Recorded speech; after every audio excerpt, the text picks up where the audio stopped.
Assalamualaikum warahmatullahi wabarakatuh.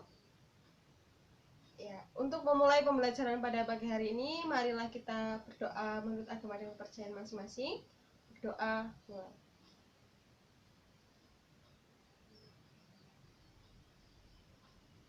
Selesai. Oke, apa kabar hari ini? Alhamdulillah semuanya baik ya. Ada yang tidak masuk? Oke, masuk semua. Nah, apakah di sini masih ada yang ingat apa yang kita pelajari pada minggu lalu? Ya, senyawa polar dan senyawa nonpolar. Mungkin ada yang masih ingat apa itu senyawa polar dan apa itu senyawa nonpolar. Oke, bagus. Nah, sekarang siapa yang tahu kita akan mempelajari tentang apa? Ya, gaya antar molekul. Apa sih yang dimaksud dengan gaya antar molekul itu? Ya. Kemudian, apa saja gaya antar molekul itu? Oke, belum tahu ya. Nah, di sini Ibu ada gambar. Yang kalian pikirkan tentang gambar tersebut? Kenapa air di atas daun talas itu berbeda dengan air yang di atas gelas? Karena adanya gaya yang berbeda yang membuat mereka itu berbeda juga. Air yang di atas daun talas itu menggumpal, sedangkan air yang di atas kaca itu tidak bisa menggumpal. Nah, kemudian untuk air yang ada di dalam gelas, kalian tahu rumus molekul air itu adalah H2O. Nah, apakah di dalam air itu hanya ada satu molekul H2O saja atau banyak? Banyak ya? Nah, antar molekul tersebut itu memiliki gaya. Gaya apa yang terjadi pada molekul H2O? Karena belum ada tahu ya. Nah, untuk memahami itu semua, silakan nanti kalian berkelompok, kemudian Ibu ada lembar kerja untuk dikerjakan. Silakan nanti kalian berdiskusi ya. Oke. Oke, presentasi yang bagus anak-anak. Tepuk tangan untuk kita semua. Oke, kita akan bahas satu persatu ya. Di situ sudah tertulis bahwa gaya antar molekul itu ada gaya van der Waals dan ikatan hidrogen. Nah, gaya van der Waals itu terdiri dari gaya dipol-dipol, gaya dipol terimbas, dan gaya London. Nah, di sini gaya dipol-dipol bisa terjadi antara molekul polar dengan molekul polar, di mana molekul tersebut memiliki kutub positif dan kutub negatif. Nah, di sini kutub positifnya itu akan bereaksi dengan kutub negatif yang lain. Kemudian kutub negatif pada molekul yang satu juga akan bereaksi dengan kutub positif molekul lain. Kemudian ada gaya dipol terimbas. Gaya dipol terimbas ini terjadi antara senyawa polar dengan senyawa nonpolar. Di mana senyawa polar itu merupakan suatu senyawa yang memiliki kutub positif atau muatan positif dengan muatan negatif. Sedangkan senyawa nonpolar itu tidak memiliki muatan.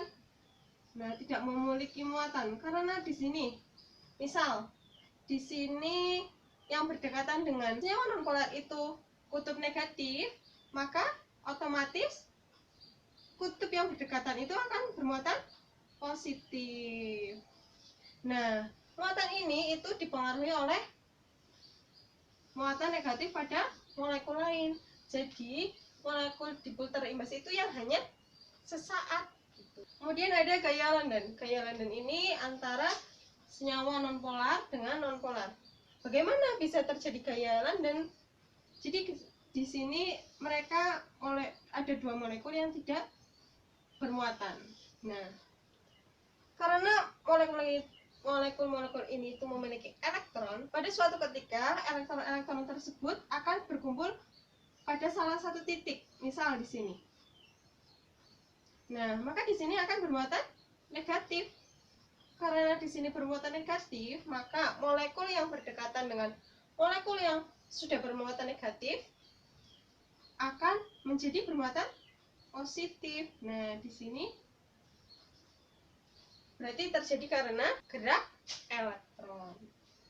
Kemudian ada ikatan hidrogen. Ikatan hidrogen itu ikatan yang terjadi antara atom hidrogen yang elektropositif dan atom fluor, oksigen, dan nitrogen yang elektronegatifnya tinggi.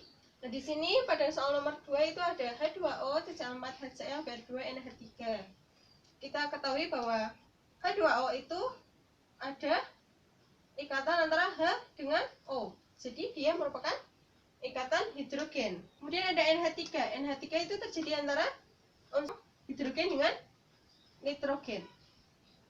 Jadi dia merupakan ikatan hidrogen. Kemudian ada CCl4. CCl4 apakah dia polar atau non polar? Ya, non polar. Berarti dia merupakan gaya London. Kemudian ada Br2 juga gaya London. Kemudian ada HCl. HCl di sini H itu bermuatan positif, Cl itu bermuatan negatif. Nah, karena mereka muatannya itu berbeda, maka dia termasuk gaya dipol-dipol. Kemudian yang selanjutnya yaitu kekuatan gaya antar molekul. Nah, kekuatan gaya antar molekul ini urutannya yaitu ikatan hidrogen, kemudian ada gaya dipol-dipol, gaya dipol terimbas, dan gaya London. Nah, untuk selanjutnya gaya London. Apakah setiap gaya London itu memiliki kekuatan antar molekul yang sama? Tidak. Nah, kekuatan gaya London itu dipengaruhi oleh Mr. Semakin besar Mr, maka kekuatannya semakin meningkat. Nah, kemudian untuk ikatan hidrogen itu ada HF, H2O, NH3. Nah, di sini ikatan hidrogennya itu dipengaruhi oleh keelektronegatifan. Semakin besar keelektronegatifannya, maka kekuatan ikatannya semakin besar. Oke, sampai sini mungkin ada yang ingin ditanyakan? Oke, udah paham semua ya? Oke, karena kalian udah paham semua, jadi siapa yang berani menyimpulkan hasil diskusi kita pada pagi hari ini? Ya, silakan. Oke, jadi gaya antar molekul itu ada gaya van der Waals yang terdiri dari gaya London, gaya dipol-dipol, dan gaya dipol terimbas. Kemudian ada ikatan hidrogen, dimana gaya London itu terjadi antara senyawa non-polar, gaya dipol-dipol itu antar senyawa polar, gaya dipol terimbas itu antara senyawa polar dan non-polar. Dan ikatan hidrogen itu terjadi antara unsur hidrogen dengan unsur fluor, oksigen, dan nitrogen. Kemudian untuk kekuatan gaya antar molekulnya itu dari yang paling tinggi itu ada ikatan hidrogen, gaya dipol-dipol, gaya dipol terimbas, dan gaya London. Karena waktunya sudah habis, kita akhiri pertemuan pada pagi hari ini. Untuk pembelajaran minggu depan, kita akan membahas tentang pengaruh gaya antar molekul pada sifat fisik senyawa. Silakan nanti kalian dipelajari ya di rumah. Oke, untuk mengakhiri pembelajaran pada pagi hari ini, marilah kita berdoa menurut agama dan kepercayaan masing-masing. Berdoa mulai. Ibu akhiri, terima kasih atas perhatiannya. Wassalamualaikum warahmatullahi wabarakatuh.